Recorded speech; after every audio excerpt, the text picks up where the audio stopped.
एक चरित्र है राजा भोज का।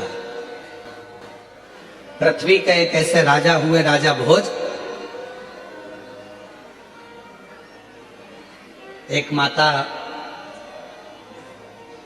अहिल्या बाई होलकर और दूसरे राजा भोज। ये दो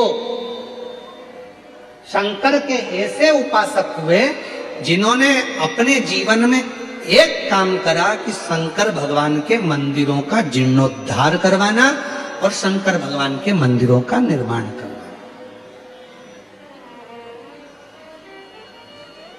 मां अहिल्याबाई होलकर जी ने भी शिव मंदिरों के बहुत निर्माण करवाए, बहुत।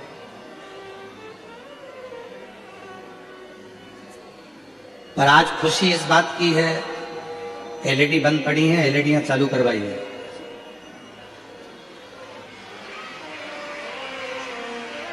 बीच वाले पंडाल की एलईडियां बंद है।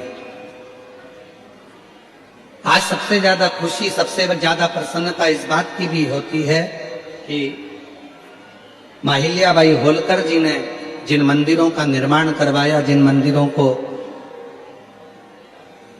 बनवाया, राजा भोज जी ने जिन मंदिरों का निर्माण करवाया, जिन मंदिरों को जीर्णोद्धार करवाया, बनवाया, आज बीच में जगत गुरु शंकराचार्य जी जब प्रकट हुए और जगत गुरु शंकराचार्य जी ने चारों तरफ शंकर भगवान का खूब खूब गुणगान किया, तो पूरे दुनिया में जगत गुरु शंकराचार्य जी की प्रेरणा से शंकर जी के मंदिरों का और शंकर भगवान की आराधना का केंद्र भारत की भूमि रही। पर बीच में एक ऐसा समय आ गया था जिस समय में लोगों ने भगवान शंकर को एक और कर दिया था।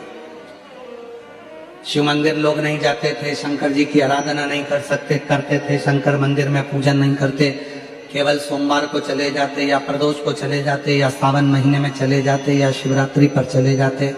उसके अलावा भगवान शंकर की आराधना करने कोई नहीं जाता। और आज जो मां अहिल्याबाई होलकर ने जो मंदिर बनवाए, जो राजा भोज जी ने मंदिर बनवाए, जो जगत गुरु शंकराचार्य जी ने अपना पथ निश्चित करा, आज देखकर बड़ी खुशी होती है कि पूरे भारत की मेरी जीजियां, मेरे जीजा, मेरी बेटियां, बेटे और मेरे बुजुर्ग माँ बाप आज जिन शंकर जी के मंदिर में लोग ताला लगाकर रखते थे, आज शंकर जी के मंदिर में अपार भीड़ पड़ी हुई है।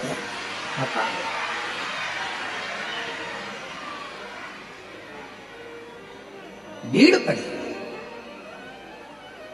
शिव मंदिर तक लोगों ने जाना प्रारंभ किया और आज लोगों का दुख अपने आप मिटना धीरे धीरे प्रारंभ हुआ।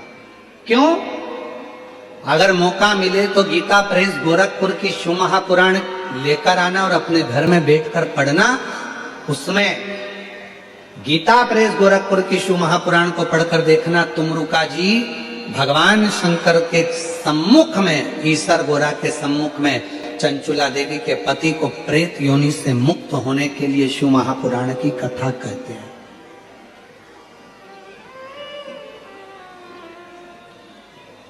और जब शिव महापुराण की पोथी पूरी होती है, शिव महापुराण की कथा जब पूरी होती है, तो भगवान शंकर भगवान ने तुमरुका जी से कहा कि मांगो, इस कथा के विराम पर मैं आपको दक्षिणा क्या दूं? क्या दक्षिणा दूं मैं आपको? शिव पुराण विराम हुई है, इसकी दक्षिणा मैं आपको क्या दूं? तब तुमरुका जी ने कहा, बाबा बस एक वर दे दो। जब कलयुग बढ़े, घोर कलयुग जब बढ़ता चले जाए, चारों तरफ कोई ना कोई तन से दुखी होगा, कोई मन से दुखी होगा, कोई धन से दुखी होगा, कोई बीमारी से, इतनी बीमारियां कलयुग में बढ़ती चली जाएगी, इतनी बीमारियां बढ़ती चली जाएगी। किसी का लीवर, किसी की किडनी, किसी का थायराइड, कोई सोराइसिस, कोई हार्ट, कोई नेत्र, कोई ना कोई बीमारी घरों में घिरती चली जाएगी जैसे जैसे कलयुग बढ़ेगा। जैसे जैसे कलयुग बढ़ेगा, लोगों के पास धन तो बढ़ेगा पर उम्र कम होती चली जाएगी। क्यों?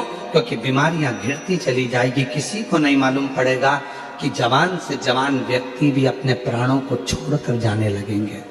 तब बाबा, जब चारों तरफ कलयुग अपना पांव पसारे और बीमारियां लोगों को घेरने लगे, दुख लोगों को घेरने लगे, तकलीफें लोगों को घेरने लगे, तब मेरे बाबा, अगर संसार का कोई मनुष्य शिव महापुराण की कथा में बैठकर कथा श्रवण करना प्रारंभ कर दे तो उसकी सारी दुख, बीमारी, तकलीफ, कष्ट दूर कर देना।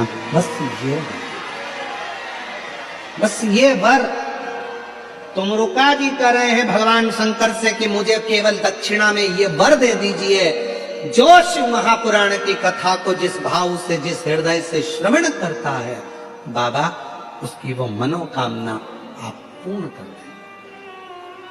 अब ये बात तो हो गई, तुमरुका जी ने कह दी। इतनी देर में मां पार्वती जी ईश्वर और गोरा के रूप में बैठी थी, तो तुमरुका जी ने उनसे भी कहा कि आप एक वर और दे दीजिए, एक वर और दे दीजिए। क्या वर?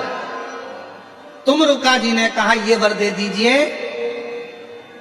कोई कन्या, कोई स्त्री, कोई नारी जिस भाव से कथा को सुनती है, मान लो वह अखंड सौभाग्यवती होकर कथा सुने तो भी वो अपने पति के लोक को जाए, और मान लो कोई बेधव्य हो गई, पति चला भी गया, या किसी की जिंदगी में कोई कुंवारा भी रह गई और उसका विवाह नहीं हुआ, तो भी अगर वो शिव महापुराण की कथा श्रवण कर ले तो उसको अपने पति और पिता शिवलोक की प्राप्ति हो, वो भटके नहीं और उसका कल्याण। ये शिव,